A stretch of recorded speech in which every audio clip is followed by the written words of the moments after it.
first Buy Michigan Now festival, I had purchased a small pillar candle because I fell in love with the saying that was on the side. And it reads, "A great flame follows a little spark." And I keep that candle in the center of my living room to serve as a constant reminder for my life's mission. We've come together today with many great ideas for how to move Detroit forward. There are as many sparks of love as there are people in this room. But that little spark is a tricky bugger. One of my favorite stories is from a rabbi long ago, and it goes like this. A simpleton once went to the workplace of a blacksmith, and the blacksmith was holding one of those large bellows. And after a few squeezes, the flames of the fire danced with this rage. And this man, who had always found it difficult to start a fire in his own fireplace, just completely marveled at this contraption. And so he immediately purchased this amazing invention. And so he comes home, he's all excited, says, "I've just discovered a way to make a raging fire with the simple squeeze of a lever." So he set a few logs in the cold fireplace and began to push the two ends together, and nothing happened. And he's doing it, and nothing happened. And the logs just lay there cold and lifeless. Embarrassed, the man returned to the blacksmith and explained his predicament. He says, "I want a refund. This blower doesn't work." And the blacksmith looked at him and he's like, "You yokel." He said, "You were blowing on cold logs. You must start a small fire of your own. If you don't start the spark, a fire will never erupt. If there is no spark, even the largest blower will not make a fire." But how do we fan the spark that's sitting inside you right now?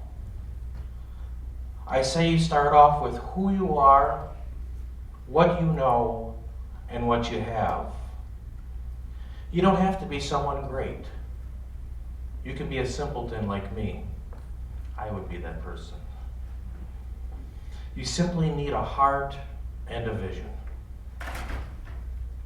I've always been drawn to the underserved and overlooked in our community. And when I was looking for a little something to do as a hobby to help repair our world and to make our community a better place, I eventually stumbled on education, and in particular, school supplies. I purchased 100 backpacks and some supplies on a clearance rack and set out on my journey. Soon I told others about the need, what I had learned about the statistics, which incidentally, the biggest surprise for people was to learn that there were poor kids living in Oakland County. And then I would tell people what I was doing about it. Some of them were moved, and they also wanted to be involved. But just remember, not everyone is going to fall in love with your idea of teaching mice to read. But if you tell enough people, you'll surely find others attracted to your mission. As I told my story to friends and small groups at gatherings of Motor City Connect, someone gave me a bag of school supplies, and then another, and then another. At such a grassroots level, finding others whose sparks resonate with yours will only make the great flame shine brighter. I believe that no matter what area you choose to focus on, you have to start humbly with an investment of your own time, money, and bellowing. Take ownership of your spark from the start. It's nice to have a dream of saving Detroit, and there's enough people in this room to make that happen. Yet I strongly believe in micro community benefit projects. Start with identifying a need and help one person, one family, one city block, or one single zip code. Of course, don't bite off more than you can chew and afford. Consider making it into a hobby, or only setting aside X amount of hours each week for the work. I talk to many people with some pretty awesome ideas. However, they take their idea and they immediately send off letters to Walmart, Target, the Ford Foundation, and the like, asking for tens of thousands of dollars.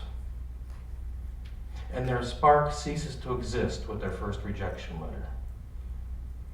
Their project goes nowhere. Their spark goes kaput. I helped 100 kids for around $100. Over time, I saved up more and bought more. I also started engaging with others who were passionate about kids and education. If your local food pantry is at capacity and you know a household struggling with food, a loaf of bread and some lunch meat costs what, about $5? And there, you just helped one family.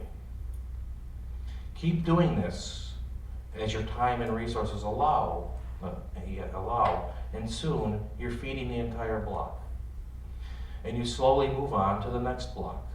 But by now, you're also growing a base of equally minded and committed people to help make that expansion possible. You don't need fancy business cards, letterhead, websites, and pretty suits. I do not do business cards. The $45 I could spend on that, you know how many crayons I can give to a kid in need. Every person you help today has the potential of continuing your spark and legacy tomorrow. After 9 years of many growing pains, jealous nonprofit leaders, personal sweat, and lots of gear, we still keep the mom and pop corporate mentality. We're still a mostly volunteer organization. We continually attract other like-minded folks who are interested in making the necessary investments today so our kids can have a better tomorrow. We've gone from 100 backpacks to the potential of serving hundreds of thousands of kids. We just launched a statewide free book program for all Michigan kids. We've all been reading lately about how our kids are scoring on reading proficiency tests across the state. Families simply go online to mfefamily.org, that would be Mary Frank Edward Family.org, to place an order for free books. They only need to pay the true shipping costs and a $2 handling fee, and media mail is pretty cheap. I still love what I do because I'm actively involved in the front lines. 100 backpacks or millions of books. I still have to be the first in the office each day to start the bellowing. And I really wouldn't have it any other way. Too many people grow so big and they forget where they came from. And well, nature's way of curing a big head is to create lots of tears to relieve that pressure. I won't have that. I hope my story helps you continue to develop your sparks. And if literacy resonates with you, we can also talk about starting a program on your block or within your zip code, but I'm not doing your bellowing for you. You can reach me at my new name, thanks to our branding firm, Uncle M at mfefamily.org. And this email goes into our help desk, but I only see the messages because it's in the Uncle M department. Because unfortunately, I receive hundreds of emails a day, and so somebody can innocently write to me, and I'll lose it, or I'll never see it. So everything gets its own little number now, and it tells me when I'm delinquent. But without even sticking to this script, I think there are a lot of people in this room. We've heard from a lot of great people today. I see other faces who will not be up on the stage, but I know that you are doing some amazing things in our community. And I encourage you to not only keep doing this for yourself, but to take this message and to share it with others. We're not going to tackle every problem overnight. There's no organization around that's ever going to do that. But there are so many possibilities. Don't go for the obvious. Just simply look for whatever it is that you can do within your resources and get other people to come and join with you.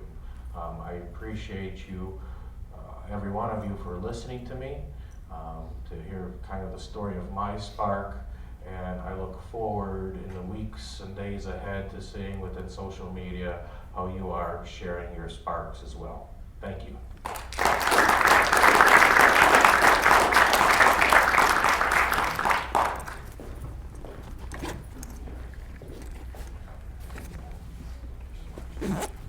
All right, so can we all agree that from now on, when we hear about arson in and around Detroit, it's that kind of arson? It's this kind of spark? It's that kind of fire that gets started and spread throughout our area? Because that would be cool. I would love to hear stories like that over and over and over again. Thank you, Menachem. Really, a very, very humble man that went from doing 100 backpacks to literally serving a couple of 100,000 kids this year. Not bad for 8 years.